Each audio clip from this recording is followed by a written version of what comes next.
One night, a woman is being brutally attacked in her own home. She tries to fight back, but the attacker pulls out a gun and fires. Not long after, the police arrive at the scene. The victim, a woman named Helen, is found dead. Her husband, Dr. Richard, is immediately taken to the police station for questioning. And from here, everything changes. This is the fugitive. Your fugitive's name is... At the station, Richard explains what happened, at least from his side of the story. A few hours earlier, he and Helen had attended a charity fundraiser at a fancy hotel. After the event, they went home together. On the way back, Richard suddenly received an emergency call from the hospital, even though he was supposed to be off duty that night. He was disappointed because he had wanted to spend the rest of the evening with his wife. Still, he turned around and went in to work. According to Richard, when he finally returned home, he found Helen unconscious on the floor, and the attacker was trying to escape. In the struggle that followed, Richard noticed something very specific about the man who killed his wife. The attacker was disabled, with a prosthetic arm on one side. This is the point where the police start doubting his story. To them, it sounds impossible. How could a man with one prosthetic arm overpower a healthy woman, then get away from the scene without a single injury or any trace left behind? Things get even stranger when the police find no signs of forced entry at Richard's house. No broken windows, no damaged locks. Whoever came in, if anyone did, either had a key or was let inside. Then there is the question of motive. Nothing valuable is missing, so it does not look like a robbery. On top of that, they discover that a few months earlier, Helen had taken out a large life insurance policy with a very high payout. That detail makes the police look even harder at Richard. In the end, they cannot find any solid evidence that points to anyone else. Step by step, the investigation narrows until Richard becomes the only believable suspect in their eyes. When the case goes to trial, the prosecutor presents one more crucial piece of evidence. It is enough to convince the judge and the jury that Richard is guilty. Before she died, Helen managed to call 911. During that call, she said a few words that could be interpreted in more than one way.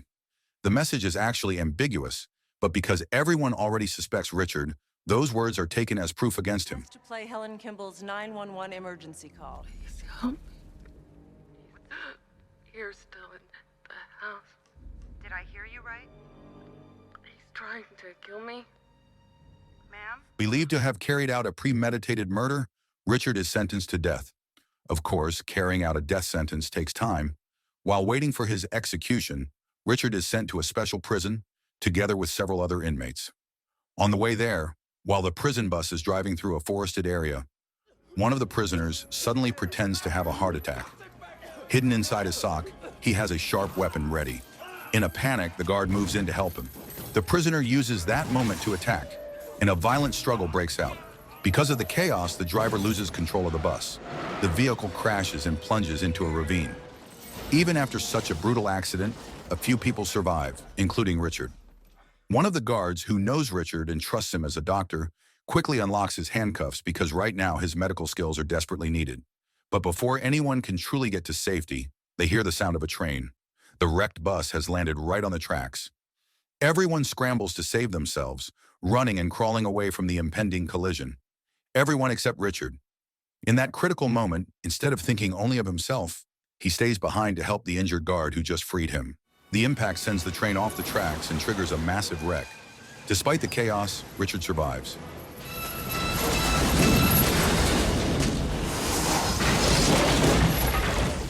Not long after, the escaped inmate from earlier shows up again and offers to help him. He does not want money or protection, only silence in return. Before long, the entire crash site fills with emergency crews, firefighters, and local police. A U.S. Marshal named Detective Samuel Gerald arrives to take control of the scene. The guard who caused the escape is already surrounded by officers and proudly claims he saved a prisoner. Based on his statement, the local authorities initially declare all inmates dead. Gerald does not buy a single word of it. He immediately senses something is off and realizes one of the prisoners is still alive and on the run. A full-scale search begins. Meanwhile, Richard has been moving through the forest all night and finally reaches a residential area. Exhausted, injured, and still in prison clothing, he needs a disguise. His stomach wound is getting worse, so he heads toward the safest place to treat himself and hide at the same time, a hospital. Gerald suspects Richard is hurt and sends officers to patrol nearby medical facilities. Richard anticipates this. He shaves, takes clothes from an unconscious patient, and changes his entire appearance. As he heads out, he accidentally walks past one of the officers assigned to look for him, but thanks to the disguise, he goes unnoticed. Outside, an ambulance sits with the engine still running. Richard climbs in and drives off before anyone realizes what is happening. At the same time, Gerald and his team expand their search. They tap every phone belonging to people close to Richard, believing he might reach out for help. A report soon comes in. A nearby hospital is missing an ambulance. Gerald does not hesitate and orders an immediate pursuit. It does not take long before they spot the stolen vehicle. Police block off roads and position cars ahead of him. Richard sees a tunnel up ahead. This could be either a trap or his last chance. Both ends of the tunnel are sealed off by police units. With nowhere left to go, panic sets in until Richard suddenly finds a desperate idea. A short time later, officers search the abandoned ambulance. The doors are open, the driver's seat is empty, and Richard has vanished. Gerald studies the scene carefully. Most officers assume Richard escaped on foot into the open. Gerald notices something they missed, a storm drain, and for the first time, he knows exactly where Richard went. During the escape, Richard tries throwing his coat in the opposite direction to confuse the police. It is a simple trick, and Detective Gerald does not fall for it. He has already split his team into two groups, predicting Richard's moves before they happen. The storm drain Richard is traveling through twists and turns, and the path is rough and slippery. While chasing him, Gerald loses his footing and falls, dropping his gun. That is where the two finally come face to face. Richard points a gun at him, exhausted and cornered. But instead of using it, he makes a desperate choice to run. He has a perfect chance to shoot but refuses to take it. Gerald pulls out a backup weapon and the chase continues. Richard runs until he reaches a dead end.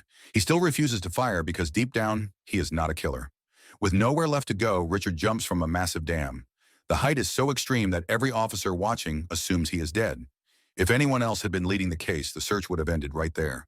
Against all odds, Richard survives. The cold water, the impact, and the long swim weaken him badly. By the time he reaches land, he is shaking uncontrollably. He hides in a pile of leaves just to stay warm. As he drifts into sleep, memories flash through his mind. Memories of chasing the real killer. In that moment, the doubt fades and the truth feels clearer than ever. Richard is innocent. Once he regains some strength, he continues moving. Inside his pocket is a wallet with enough money for a temporary place to stay. To avoid being recognized, he changes his appearance and dyes his hair. Instead of fleeing to some remote place, Richard heads back to the city, determined to prove the truth. Meanwhile, Gerald refuses to slow down. To him, this case now involves two fugitives, not one. With help from intelligence teams, they track down the other escaped inmate. The next morning, Gerald and his team prepare a tactical strike. During the operation, one of Gerald's officers is taken hostage. In most cases, a negotiation would follow. Gerald does the opposite. Without hesitation, he fires and takes control of the situation. It breaks protocol, and his team is frustrated. But it also reveals who he is, someone who will stop at nothing to end a chase, which means Richard's situation is getting even more dangerous. Back in the city, Richard reaches out to his former lawyer, hoping for a little money or support. The lawyer refuses out of fear, and even that short conversation is enough to alert the police, who have been listening in. With no other choice, Richard turns to someone he hopes he can still trust, an old friend and fellow doctor named Charles. Their meeting is brief. Richard only asks for enough cash to keep going, and he leaves quickly, not wanting to drag his friend into the chaos surrounding him. During the ongoing manhunt, Detective Gerald becomes more curious about Richard himself. The case bothers him. The supposed motive never made sense.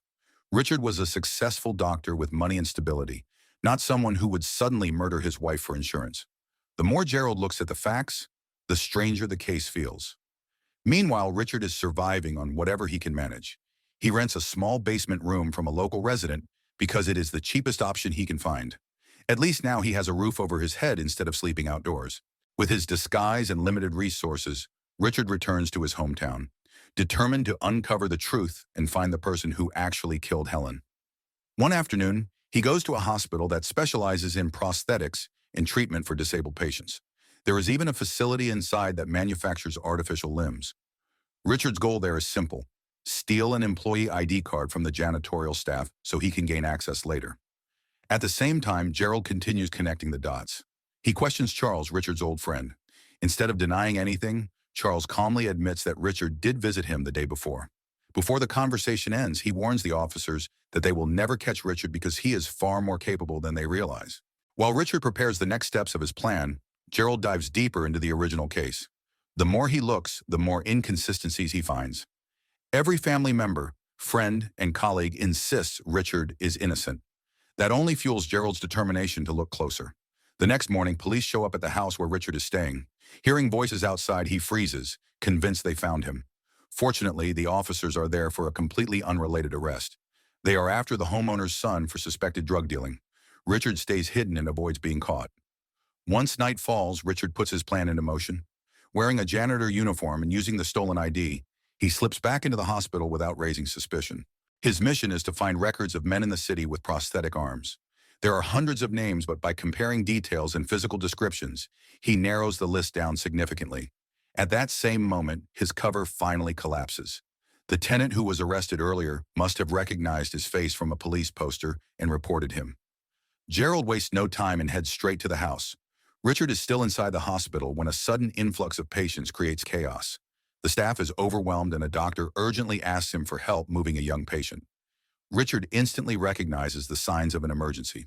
Without hesitation, he alters the medical notes so the child can be taken to surgery immediately. But that small decision has consequences. The same doctor who asked for his help notices the sudden change in paperwork and becomes suspicious. The timing does not make sense. Her concern turns into certainty, and just like that, Richard's disguise is exposed. Not long after the chaos at the hospital, Gerald arrives, but Richard is already gone. At this point, Gerald is no longer just chasing a fugitive. He is trying to understand what Richard is after. If Richard only wanted freedom, he could have disappeared into the countryside or fled the country. Instead, he keeps returning to places connected to the case. Then the answer becomes clearer. Gerald discovers the hospital wing dedicated to prosthetic patients. That is when everything starts to make sense. Richard is not running, he is investigating. Based on the hospital files, there are only 5 men in the city who match the physical description of the killer. Richard begins reaching out to each one. One is already dead. Another is sitting in jail after a failed bank robbery. That second man becomes Richard's next target, so he heads straight to the facility where the suspect is being held. The problem is that the entire place is filled with police. Richard manages to slip inside after several checks. He eventually reaches the suspect, only to realize immediately that he has the wrong man. Without hesitation, he turns around and tries to leave before anyone notices. His sudden movement catches the attention of a guard. Then while heading down a staircase, Richard walks right into Detective Gerald. Richard sprints away. When he reaches the lobby, he uses a desperate tactic to stall the officers chasing him. For a moment, it works. But once the confusion clears, every officer in the building joins the pursuit. Luck steps in again. Outside, a massive parade is blocking roads. Thousands of people flood the streets, and Richard disappears into the crowd before the police can catch up. The news spreads fast. A convicted murderer has escaped yet again and slipped past authorities in broad daylight. After resting and changing clothes, Richard returns to his search the next morning. One name from his list never answered the phone. That silence is suspicious. He goes to the address connected to it, and sure enough, a police officer is already stationed there. Gerald must have predicted the same move. Richard does not give up. He sneaks around the building and forces his way inside through the back. What he finds confirms everything he has suspected. Inside a drawer are photos of the man Richard believes killed Helen, along with a prosthetic arm identical to the one he saw during the struggle at his home. But then comes a shock. Among the photos, Richard finds something far worse.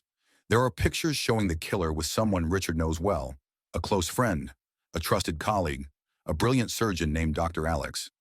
And on the night Helen died, Richard was only called to the hospital because Alex claimed he had urgent business. Back at the office, Detective Gerald suddenly receives a phone call. At first, everyone assumes it is just another prank from someone pretending to be Richard. But this time, it really is him. Richard calmly explains that he has solved the case of his wife's murder. Right away, the police begin tracing the call. Richard keeps the line open on purpose. He wants Gerald to come to the scene and see the evidence with his own eyes. When Gerald arrives, he examines everything carefully. There are photos, the phone Richard used, and traces that clearly connect the house to the investigation. But then, the owner of the house walks in. His name is Sykes, and he is the same man Richard believes killed Helen. Despite being surrounded by law enforcement, Sykes acts calm and confident. His tone, his behavior, everything he says is designed to make him look innocent. This is not the first time his name has been linked to the murder. A year earlier, police questioned him, but he had a solid alibi and walked away untouched. Gerald listens closely. The way Sykes talks does not match the facts. Something feels wrong.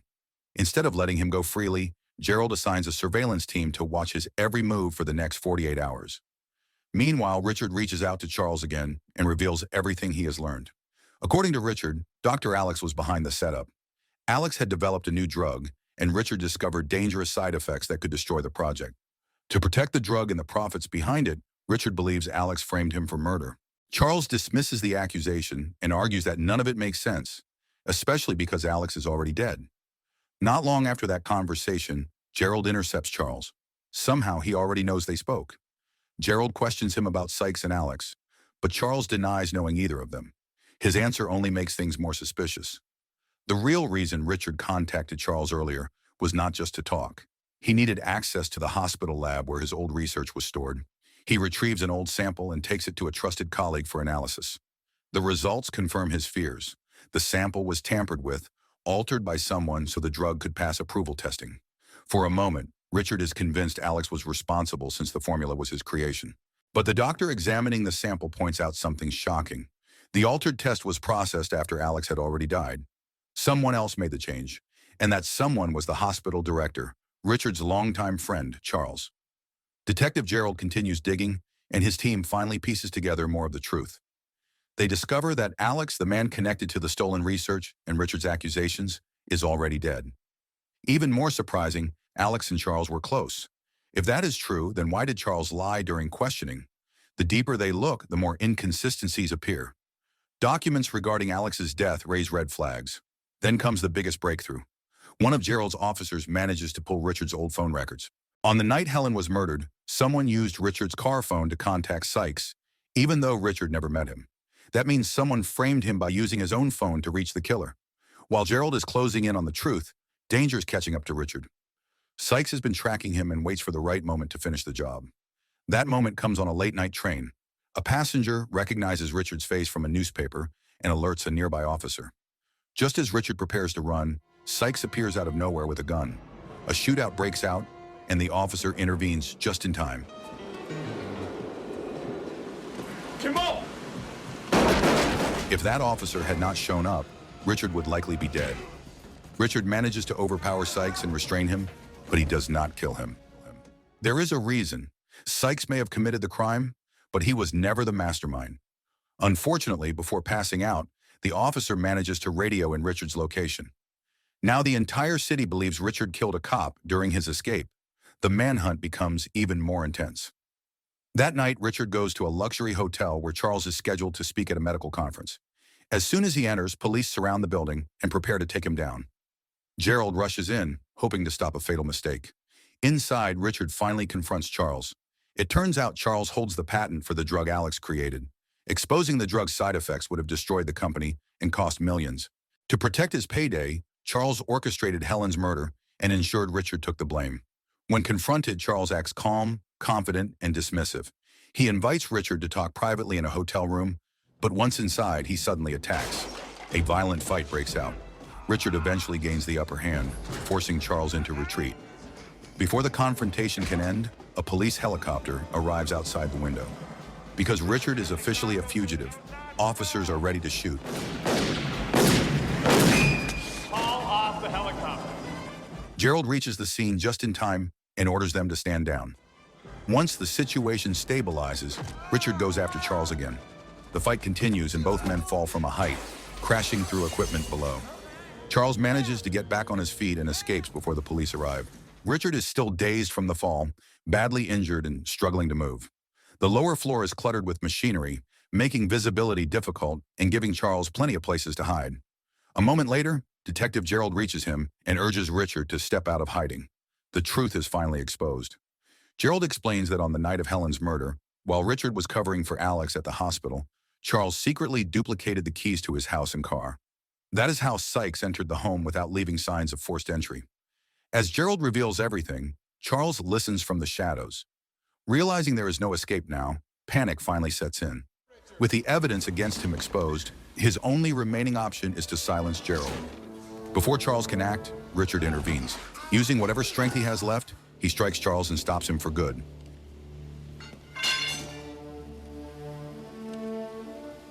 Outside, the hotel is surrounded by reporters and flashing cameras. To the public, Richard is still a convicted murderer and a dangerous fugitive. The only way to clear his name is through the justice system. So even though Gerald now knows Richard is innocent, he still handcuffs him while they walk through the crowd. The moment they are out of sight, the cuffs come off. All the evidence is finally in their hands. Now it is only a matter of time before Richard's name is cleared and the truth becomes public. So the moral of the story is, if you're going to frame someone, at least hide the prosthetic arm and maybe don't involve a parade.